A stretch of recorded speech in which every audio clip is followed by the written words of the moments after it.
Student, I am Shruti Gaur. Bioversity में आपका स्वागत है। तो हम अपने लास्ट वीडियो में हम पढ़ रहे थे एस्पेक्ट ऑफ इकोसिस्टम। इसमें हमने पढ़ लिया था प्रोडक्टिविटी और डिकम्पोजिशन, इन दोनों को हमने कंप्लीट कर लिया था। क्या था प्रोडक्टिविटी? कि किसी भी टॉपिक लेवल में, चाहे वो प्रोड्यूसर हो, कंज्यूमर हो, या first topic level, second, third या फोर्थ हो, उसमें जो एनर्जी कंटेन की जाती है उसे हमने बोला था प्रोडक्टिविटी। मतलब जितनी एनर्जी उसमें टॉपिक लेवल में खर्च की जाती है, कंज्यूम की जाती है, उसे हम बोलते हैं उसकी प्रोडक्टिविटी। ठीक है। फिर क्या था डिकम्पोजिशन? क्या था डिकम्पोजिशन? कि जो एनिमल एंड प्लांट थे, एनिमल एंड प्लांट, इनकी डेथ के बाद में, डेथ हुई इनकी, तो इनको माइक्रो ऑर्गेनिज्म द्वारा इनके कॉम्प्लेक्स मटेरियल को, कॉम्प्लेक्स को सिंपल में चेंज किया जाता है। ठीक है। एनिमल प्लांट की मृत्यु के बाद इनका जो कॉम्प्लेक्स मटेरियल होता है उसे सिंपल में चेंज किया जाता है। किसके द्वारा? ऑर्गेनिज्म के द्वारा। ऑर्गेनिज्म के द्वारा, जो कि हो सकते हैं बैक्टीरिया, वायरस, माइक्रो ऑर्गेनिज्म के द्वारा इनके जो कॉम्प्लेक्स मटेरियल होता है उसे सिंपल मटेरियल में चेंज किया जाता है। ये है हमारा डिकम्पोजिशन। अब आते हैं हम एनर्जी फ्लो पर, जो हमारा आज का मेन टॉपिक है एनर्जी फ्लो। तो एनर्जी फ्लो क्या होता है? एनर्जी समझते हैं क्या होता है। एनर्जी मतलब जिसकी वजह से हम कार्य कर पाते हैं, कार्य करने की कैपेसिटी होती है, उसे हम बोलते हैं एनर्जी। जैसा हमने पढ़ा है अपने पिछली कक्षाओं में कि कार्य करने की क्षमता को ऊर्जा कहते हैं। तो बस यही है एनर्जी, कि जिसकी वजह से मैं ये वीडियो शूट कर पा रही हूँ, या हम पढ़ाई करते हैं, या हम कुछ मतलब जो भी हम काम करते हैं उसके लिए एनर्जी लगती है, उसे ही हमने एनर्जी सिंपल डेफिनेशन में कहा है। अब ये एनर्जी का सोर्स क्या होता है? इस एनर्जी का सोर्स होता है पहले सन। सन से आती है प्रोड्यूसर में, प्रोड्यूसर से आती है जो भी उसे कंज्यूम करता है, प्राइमरी कंज्यूमर बोला था, उसमें आती है। फिर जो प्राइमरी कंज्यूमर को कंज्यूम करता है उसमें आती है। तो ऐसे ही एनर्जी का फ्लो ऊपर की तरफ बढ़ता है। इसलिए हम समझाएंगे अभी, हम इसे बोलते हैं एनर्जी फ्लो। इसे मैं समझाती हूँ अच्छे से। जैसे हाँ, ये है हमारी ग्रीन प्लांट। चलो पहले सन बनाते हैं, क्योंकि सोर्स ऑफ एनर्जी तो क्या है? सन है। ठीक है। ये है हमारा सन। सन ही दिख रहा है, क्या दिख रहा है पता नहीं। ये हमारा सन है, इससे क्या आ रही है? एनर्जी। ठीक है, एनर्जी आ रही है। सबसे पहले आ रही है ये प्लांट में प्रोड्यूसर। ये कैसे चल रहा है? बेकार चल रहा है। प्रोड्यूसर, प्रोड्यूसर से आती है जो भी इसे कंज्यूम करते हैं, जो कि हर्बीवोरस होते हैं। काऊ हो सकता है, गोट हो सकता है, ठीक है, जो भी ग्रास ऊपर, छोटा भी हो सकता है ग्रास ऊपर, ग्रास ऊपर उसमें आएगी। ठीक है। एनर्जी का फ्लो बता रहे हैं, जिसे हम एनर्जी फ्लो बोल रहे हैं। सन से एनर्जी प्रोड्यूसर में आ रही है, प्रोड्यूसर से प्राइमरी कंज्यूमर में आ रही है, प्राइमरी कंज्यूमर से सेकेंडरी कंज्यूमर में। जो था हमने बोला था बोथ था, या हमारा ग्रास ऊपर को खाता है, रैबिट हो सकता है, कुछ भी हम बोल सकते हैं। जो इनको खाता है, कंज्यूम करता है, वो होता है सेकेंडरी कंज्यूमर। ठीक है। सेकेंडरी कंज्यूमर से आते हैं टर्सरी कंज्यूमर में। कंज्यूमर कौन था? Tertiary consumer lion.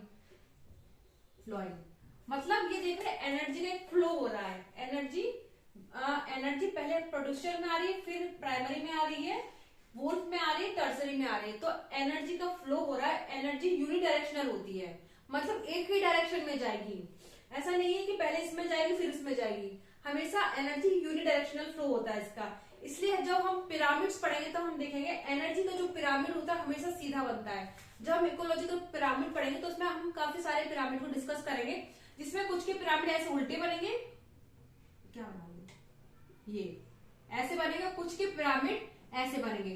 तो एनर्जी का पिरामिड हमेशा सीधा बनता है। क्यों? क्योंकि इसमें जो एनर्जी का फ्लो होता है यूनिडायरेक्शनल होता है। ठीक है, इसलिए एनर्जी का पिरामिड हमेशा सीधा बनता है। और जो पिरामिड हम बताएंगे कैसे उल्टे बनते हैं। ठीक है। तो जब हम इकोलॉजिकल पिरामिड को डिस्कस करेंगे तब हम ये सारी चीजों को डिस्कस करेंगे। तो ये तो हो गया एनर्जी फ्लो, कि एनर्जी यूनिडायरेक्शनल फ्लो होता है, जो एक के बाद एक पहले प्रोड्यूसर में जाती है, फिर कंज्यूमर में जाती है, फिर सेकेंडरी में, फिर टर्सरी में। तो हमने ये एनर्जी फ्लो की सिंपल बात की है। अब हम ये देखते हैं कि जो एनर्जी आती है सन से कितनी आती है।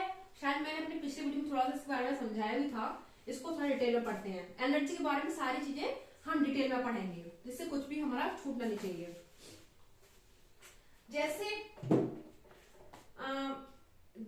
जैसे हम मान के चलते हैं, जो रेडिएशन होता है 100% रेडिएशन होता है, ठीक है।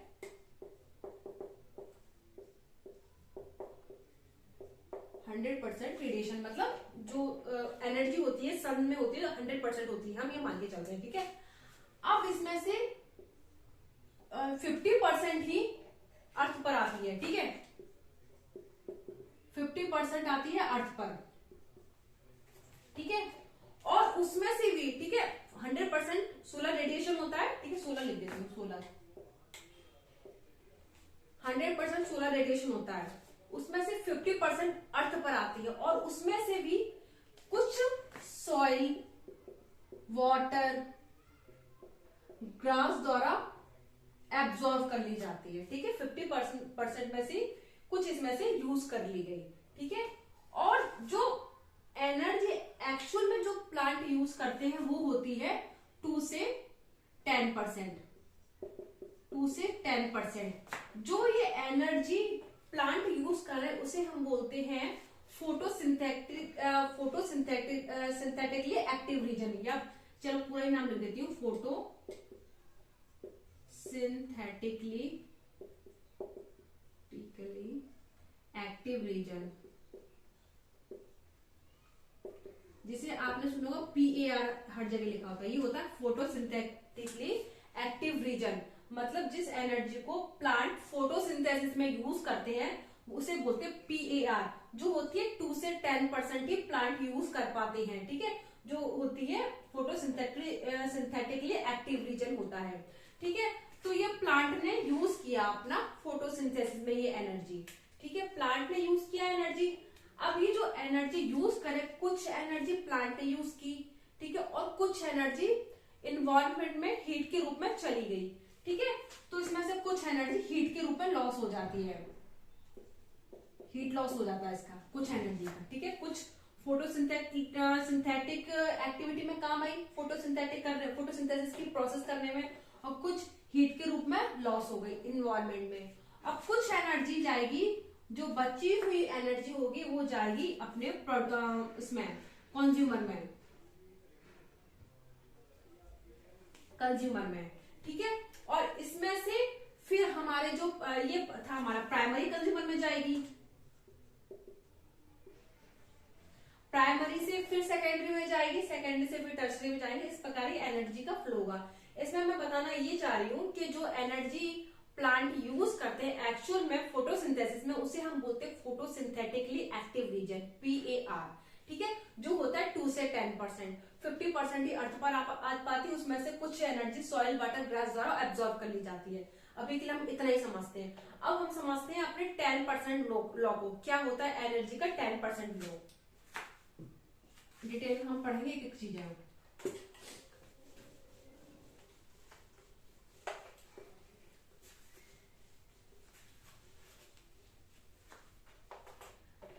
10% लॉ सबसे पहले तो दिया किसके द्वारा, लिंडेमैन के द्वारा दिया हुआ था 10% लॉ।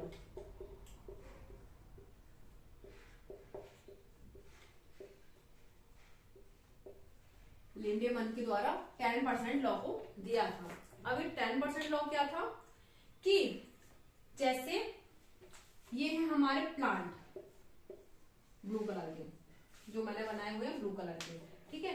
ये प्लांट है, इसमें एनर्जी है कितनी, 1000 किलो कैलोरी, ठीक है। इसमें प्लांट में जो कि हमारे जो हमारे प्रोड्यूसर है।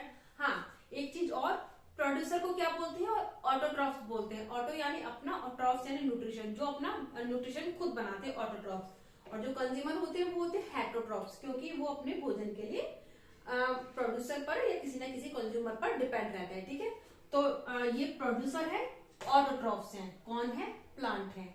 इनमें एनर्जी कितनी है 1000 किलो कैलोरी मान के चलते हैं हम, ठीक है। अब इसमें से 1000 में से कुछ एनर्जी प्लांट ने यूज कर ली, किसके लिए, फोटोसिंथेसिस के लिए, ठीक है, अपनी फोटोसिंथेसिस के लिए और भी अपनी प्रोसेस के लिए, रेस्पिरेशन या कुछ भी के लिए प्लांट ने यूज कर ली। कुछ एनर्जी का इन्वायरमेंट में हीट के रूप में लॉस हो गया। अब 1000 में से 10% ही आगे जाएगी कंज्यूमर में, ठीक है, कंज्यूमर में जाएगी। इसको थोड़ा छोटा बनाना पड़ेगा, नहीं तो ऊपर पहुंच ही नहीं पाएगा ये, सारे के डायग्राम बनाने पड़ेंगे, नहीं तो डायग्राम नहीं बना रहे, ठीक है। ये है हमारा प्रोड्यूसर, इतने बार समझाया, पता ही होगा प्रोड्यूसर कौन होते हैं, प्लांट होते हैं, ऑटोट्रॉफ्स होते हैं, ठीक है। इसमें होती है 1000 किलो कैलोरी, ठीक है, प्रोड्यूसर में। अब इसमें से जैसा कि बताया मैंने, कुछ एनर्जी रेस्पिरेशन में या फोटोसिंथेसिस में यूज कर ली जाएगी और कुछ एनर्जी हीट के रूप में एनवायरमेंट में लॉस हो जाएगी। तो जो 10% एनर्जी है वो ही आगे जाएगी कंज्यूमर में, प्राइमरी, ठीक है। तो अगर हम 1000 का 10% निकालते हैं तो कितना होगा, निकाल लेते हैं, ये लो, ठीक है, कितना हो गया 100 हो गया, ठीक है। तो इसमें जो एनर्जी आएगी 100 किलो कैलोरी जाएगी, ठीक है, क्योंकि 10% लॉ है इसलिए 10% के अकॉर्डिंग ही चलेगा, ठीक है। तो कुछ एनर्जी 1000 किलो कैलोरी है, कुछ प्लांट ने यूज कर ली फोटोसिंथेसिस में और कुछ एनवायरमेंट में हीट के रूप में लॉस हो गई। तो 10% एनर्जी आगे जाती है जो होती है 100 किलो कैलोरी या 100 किलो कैलोरी, ठीक है। अब इसमें भी चलेगा 10% लॉ, इसमें भी कुछ एनर्जी प्राइमरी कंज्यूमर यूज कर लेंगे और कुछ एनर्जी इन्वायरमेंट में हीट के रूप में लॉस हो जाएगी। और इसमें भी जो सेकेंडरी कंज्यूमर होगा उसमें भी 10% ही जाएगी। 100 का 10% कितना होता है 10, हाँ सेकेंडरी कंज्यूमर लिखती हूँ मैं, सेकेंडरी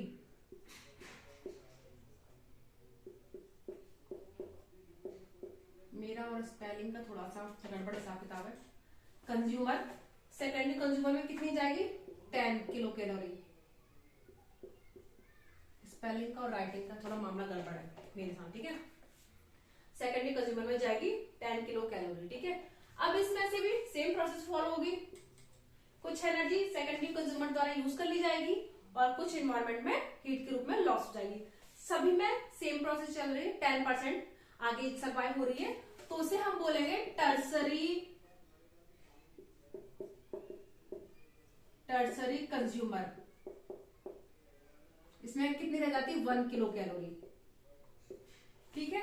तो ये देख रहे हैं सब में 10% लॉ 10% लॉ काम में आ रहा है, ठीक है। 10% एनर्जी आगे जा रही है, यूनिडायरेक्शनल फ्लो हो रहा है, ये हम देख रहे हैं। तो जो ऊपर टॉप कंज्यूमर तक पहुंचती है ओनली 1 किलो कैलोरी एनर्जी पहुंचती है। अब होता क्या है, ये हमारा एनर्जी फ्लो ये कंप्लीट होगा 10% लॉ। अगर हम इसके आगे की बात करें तो जैसे इनकी डेथ हो गई, प्राइमरी कंज्यूमर की डेथ तो इतने दिन होनी है, प्लांट की भी डेथ होती है, ठीक। सेकेंडरी कंज्यूमर, टर्सरी, इनकी डेथ हो गई, ठीक है। इनका जो डेट्राइटस होगा, डेट्राइटस क्या होता है सॉरी, एनिमल और जो प्लांट का डेड मटेरियल होता है या डेड बॉडी होती है उसे हम बोलते हैं डेट्राइटस, ठीक है। तो वो एनर्जी डेट्राइटस में आ जाएगी और डेट्राइटस से वो फिर सॉइल में जाएगी, सॉइल से फिर प्रोड्यूसर में जाएगी। इस प्रकार ये एनवायरमेंट में एनर्जी फ्लो होती रहेगी, इसे हम बोलते हैं एनर्जी फ्लो, ठीक है। जो प्रोड्यूसर से प्राइमरी कंज्यूमर में, प्राइमरी से सेकेंडरी में, सेकेंडरी से टर्सरी कंज्यूमर में फ्लो होती है। 10% लॉ चलता है, 10% ही आगे जाके फ्लो होती है, जिसे हम बोलते हैं 10% लॉ, जो जिसके द्वारा दिया गया था उसे बोलते हैं लिंडेमैन, ठीक है। तो आई थिंक ये एनर्जी फ्लो अच्छे से समझ में आ गया होगा, कोई भी चीज इसमें बची नहीं है, सारी चीजें मैंने समझा दी है। कुछ है क्या, रह गया है क्या इसमें, देखती हूँ एक बार में। सब हो गया इसमें, ठीक है, पूरा कंप्लीट हो गया है। प्रोड्यूसर को हमने बताया था ऑटोट्रॉफ्स, और जो कंज्यूमर होता है इसे हेटेरोट्रॉफ्स बोलते हैं। ये बातें हमें ध्यान रखनी चलनी है। ऑटोट्रॉफ्स मतलब जो अपना भोजन स्वयं बनाते हो, हेटेरोट्रॉफ जो अपने भोजन के लिए प्रोड्यूसर पर या प्राइमरी कंज्यूमर पर डिपेंड रहते हैं, तो इसे बोलते हैं। एक चीज और हम बता देते हैं यहाँ पे, वैसे इससे रिलेटेड है नहीं तो बता देती हूँ कि जैसे मैंने फूड चेन के बारे में बताया था, फूड चेन में क्या था कि एक एनिमल, जैसे इसी से बता देती हूँ ना, प्रोड्यूसर था, प्रोड्यूसर को प्राइमरी कंज्यूमर खा रहा था, प्राइमरी कंज्यूमर में क्या था, कोई भी हम हर्बीवोरस एनिमल ले सकते हैं, काऊ हुआ, गोट हुआ, कुछ भी ले सकते हैं। और फिर सेकेंडरी प्राइमरी को खा रहा था, तो इससे क्या है, इन्वायरमेंट में बैलेंस बना रहता है। ठीक है, अगर सोचो अगर इसको खाने वाला, प्राइमरी कंज्यूमर को खाने वाला कोई ना हो, सेकेंडरी कंज्यूमर ना हो, तो क्या होगा, अर्थ पर प्राइमरी कंज्यूमर ही नजर आएंगे, मतलब वो जितने भी हर्बीवोरस वही नजर आएंगे, क्योंकि इन्हें खाने वाला कोई नहीं होगा। ठीक है, या अगर सेकेंडरी कंज्यूमर को खाने वाला ना हो तो सेकेंडरी कंज्यूमर नजर आएंगे, टर्सरी को खाने वाला ना हो टर्सरी नजर, टॉप कंज्यूमर तो बोलते हैं, उनको तो कोई खाता नहीं है क्योंकि टॉप पर होते हैं, लेकिन डेथ तो इनकी भी होती है। तो ये एक बैलेंस बनाए रखते हैं, एक एनिमल को दूसरा एनिमल खा रहा है, तो दूसरे को तीसरा खा रहा है, तो एक चैन बनती जा रही है। इसलिए हम बोलते हैं इन्वायरमेंट में जितने एनिमल हैं सभी को प्रोटेक्ट करके रखना है, कि अगर एक की भी नंबर गड़बड़ा गई, संख्या कम हो गई, तो जो फूड चेन है उसमें फर्क आएगा, फूड चेन पर असर देखने को मिलेगा। और अगर फूड चेन पर असर आए तो कहीं ना कहीं मानव जीवन पर भी असर देखने को मिलेगा। तो इस प्रकार जितने भी पृथ्वी पर जितने भी हैं हमारे प्रोड्यूसर है, कंज्यूमर है, उन्हें हमें प्रोटेक्ट करके सेव करके रखना है, ताकि जो फूड चेन है वो चलती रहे। फूड वेब मैंने बता दिया था, बहुत सारे फूड चेन जब आपस में मिल जाती है, इंटरकनेक्टेड होती है सारी फूड चेन, उसे हम बोलते हैं फूड वेब। मतलब प्लांट को वोल्फ भी खा रहा है, काऊ भी खा रहा है, या काऊ को प्लांट को काऊ भी खा रहा है, गोट भी खा रहा है। ठीक है, सब लगे हैं प्रोड्यूसर, मतलब ग्रास ऊपर भी खा रहा है, और इनको भी वोल्फ भी खा रहा है, लॉयन भी खा रहा है, और टाइगर भी खा रहा है। तो इस प्रकार एक फूड वेब बन जाती है। ठीक है, तो इसे हम बोलते हैं फूड वेब। ठीक है, तो ये हमारा एनर्जी फ्लो कंप्लीट हुआ, जिसमें सारी चीजें मैंने अच्छे से समझा दिया थी। अब आते हैं हम न्यूट्रिएंट साइकिल पर। न्यूट्रिएंट साइकिल जैसे हम नजर आए, चक्र सा होता है ये इस टाइप से।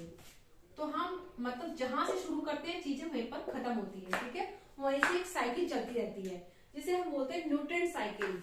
अब ये न्यूट्रिएंट क्या होते हैं? न्यूट्रिएंट होते हैं कुछ पोषक होते हैं जो हमारी ग्रोथ डेवलपमेंट के लिए जरूरी होते हैं। ठीक है, तो कुछ तो होते हैं गैसियस फॉर्म में होते हैं, जैसे से मैं पूरा क्लीन कर देती हूँ।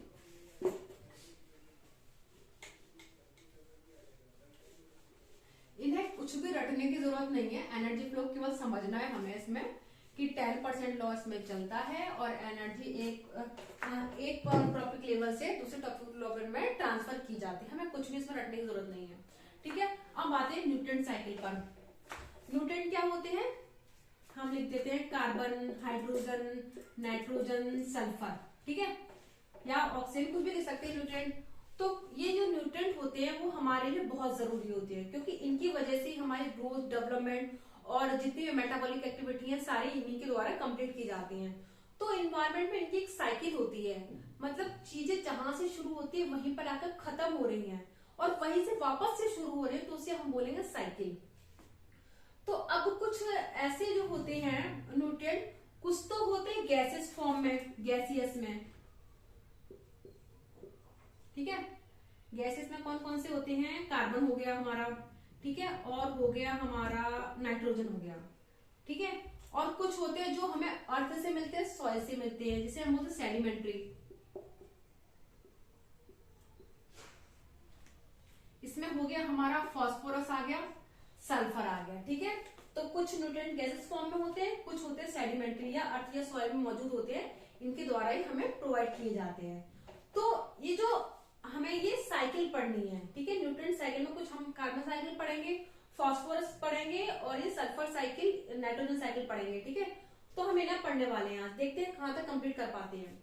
तो पहले हम पढ़ते हैं कार्बन के बारे में, कि जो कार्बन है, तो हम न्यूट्रिएंट साइकिल समझ गए हैं कि क्या होते हैं न्यूट्रिएंट, जो भी हमारे ग्रोथ डेवलपमेंट के लिए जरूरी होते हैं। कार्बन हो गया, हाइड्रोजन हो गया, नाइट्रोजन, ऑक्सीजन, जितने भी न्यूट्रिएंट हम जानते हैं उनका नाम ले सकते हैं, तो वो न्यूट्रिएंट होते हैं जो हमारे ग्रोथ, डेवलपमेंट, मेटाबॉलिक एक्टिविटी के लिए जरूरी होते हैं। एनवायरमेंट में उनकी एक साइकिल होती है, जहां से शुरू होते हैं, जिस पॉइंट पे शुरू होते हैं आके उसी पॉइंट पे खत्म होते हैं, वापस उसी पॉइंट से स्टार्ट होते हैं, तो इसे हम बोलते हैं न्यूट्रिएंट साइकिल। ठीक है, कुछ होते हैं गैसेस फॉर्म में, कुछ होते हैं सेडिमेंट्री, अर्थ या सॉइल में लिख देती हूँ,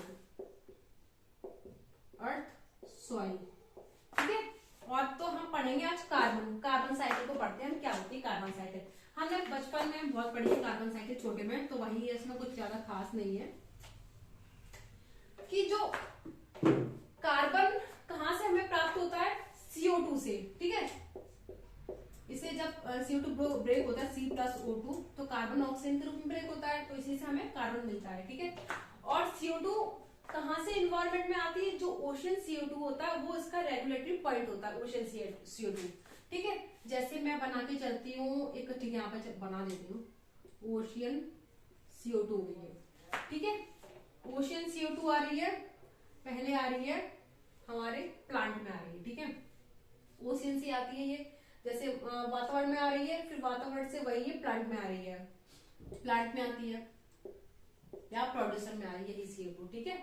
अब ये CO2 प्लांट में फोटोसिंथेसिस में यूज कर ली जाएगी और कुछ CO2 छोड़ दी जाएगी, इन्वायरमेंट में रिलीज कर दी जाएगी, ठीक है, या फोटोसिंथेसिस में प्लांट यूज कर लेते हैं, ठीक है।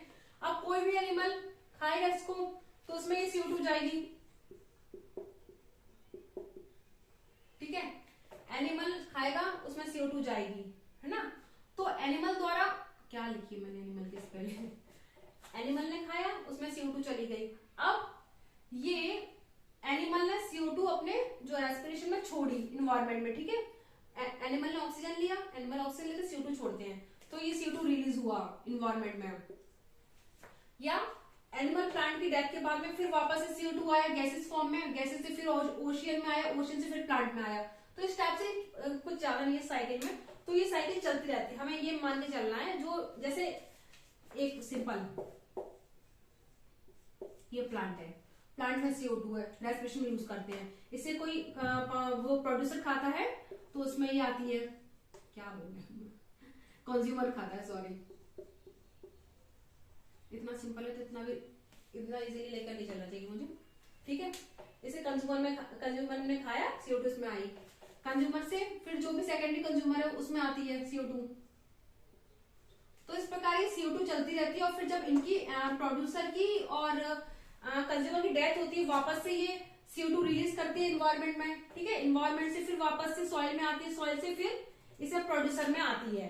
तो ये इस प्रकार एक साइकिल चलती रहती है जिसे हम कार्बन साइकिल बोलते हैं, ठीक है, जो प्लांट से शुरू होती है और डेड एनिमल में जाती है, डेड एनिमल से फिर एनवायरमेंट में आती है, एनवायरमेंट से फिर प्लांट में आती है। तो इस प्रकार ये साइकिल चलती रहती है जिसे हम बोलते हैं कार्बन साइकिल। ये इतना इंपॉर्टेंट नहीं है, बाकी जो साइकिल पढ़ेंगे हम, नाइट्रोजन साइकिल और सल्फर साइकिल, वो काफी इंपॉर्टेंट है, तो हम उसे डिटेल में लेकर के चलेंगे। इसमें हमें कुछ ज्यादा याद करने की जरूरत नहीं है, रटने की जरूरत नहीं है। प्लांट से शुरू होती है, प्लांट में जो CO2 होती है उसे कंज्यूमर कंज्यूम करता है, उसमें CO2 पहुंचती है, कंज्यूमर CO2 को छोड़ता है, O2 को लेता है, एनवायरमेंट में रिलीज होती है। तो एनवायरमेंट में CO2 कहाँ से आती है, फैक्ट्री से रिलीज होती है, एनिमल रिलीज करता है, या कोई प्लांट और एनिमल जब मर जाता है तो उनसे CO2 रिलीज होती है। तो इस प्रकार ये एनवायरमेंट में CO2 आती है, तो काफी एनवायरमेंट में CO2 रिलीज होती है। तो ये है हमारी कार्बन साइकिल। CO2 के बारे में क्यों पढ़ रहे हैं, क्योंकि CO2 जब ब्रेक होता है तो C+O2 बनता है, कार्बन का सोर्स होता है, इस प्रकार ये कार्बन हमारे एनवायरमेंट में रिलीज होता है। तो हम आई थिंक टाइम ओवर हो चुका है, तो जो हमारी नाइट्रोजन और सल्फर साइकिल है उसे हम अपने नेक्स्ट वीडियो में कवर करते हुए चलेंगे। तो आपको इस वीडियो में एनर्जी फ्लो या पिछले कोई वीडियो में कोई भी परेशानी है तो प्लीज कमेंट बॉक्स में कमेंट करके बताइए। आई थिंक किसी ने क्या क्वेश्चन पूछा था, मेरे दिमाग से निकल, हाँ, प्रीडेटर पूछा था। प्रीडेटर किसका भोजन होता है? प्रीडेटर देखो क्या होता है, प्रीडेटर, इसे मैं थोड़ा इरेज कर देती हूँ।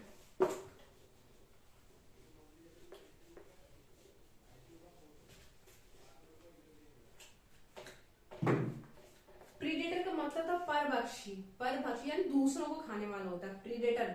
आपने पूछा सर प्रीडेटर किसका भोजन, किसका फूड होता है, तो प्रीडेटर में कौन होते हैं, जो दूसरे एनिमल को खाते हैं, ठीक है। तो जो भी हमारे कंज्यूमर होते हैं, प्राइमरी कंज्यूमर होते हैं, वो प्रीडेटर होते हैं, एक दूसरे को खा रहे हैं, दूसरे एनिमल को खा रहे हैं, परभक्षी हो गए। तो वो जैसे प्राइमरी कंज्यूमर ये भी तो प्रीडेटर होगा, क्योंकि किसको खा रहा है, प्लांट को खा रहा है, तो इसे कौन खा रहा है, सेकेंडरी कंज्यूमर। तो एक चेन बनती चली जाएगी ना, तो हम इसका कोई पर्टिकुलर नाम नहीं है, प्रीडेटर को ये एनिमल खाता है। जैसे मैंने फूड चेन बढ़ाई आपको, ठीक है, ये हमारे ग्रीन प्लांट थे, ग्रीन प्लांट को कौन खा रहा था, काऊ, गोट, तो ये क्या दूसरे को खा रहा है, तो ये प्रीडेटर होगा, प्रीडेटर यानी दूसरे को खाने वाला। इनको कौन खा रहा था, वोल्फ खा रही, वोल्फ ही प्रीडेटर हो गई। वोल्फ को कौन खाता, लायन खा रहा था, लायन भी प्रीडेटर हो गया। तो इसका पर्टिकुलर नाम नहीं है, प्रीडेटर को यही खाएगा, क्योंकि तो चेन चलती जाती है। केवल हमें ये समझना है प्रीडेटर होता है दूसरे को खाने वाला, ठीक है, ये समझना हमें, ये नहीं समझना प्रीडेटर को कौन खाता है, क्योंकि कोई ना कोई दूसरे को खाता ही है, तो ये प्रीडेटर होता है। तो आई होप आपको समझ में आ गया हो। तो कोई भी अगर आपके डाउट हो तो प्लीज कमेंट बॉक्स में कमेंट करके बताइए, मैं डेफिनेटली आपके डाउट को सॉल्व करूंगी। तो अगर वीडियो अच्छा लगता है तो please like share and subscribe जरूर कीजिए। Thank you.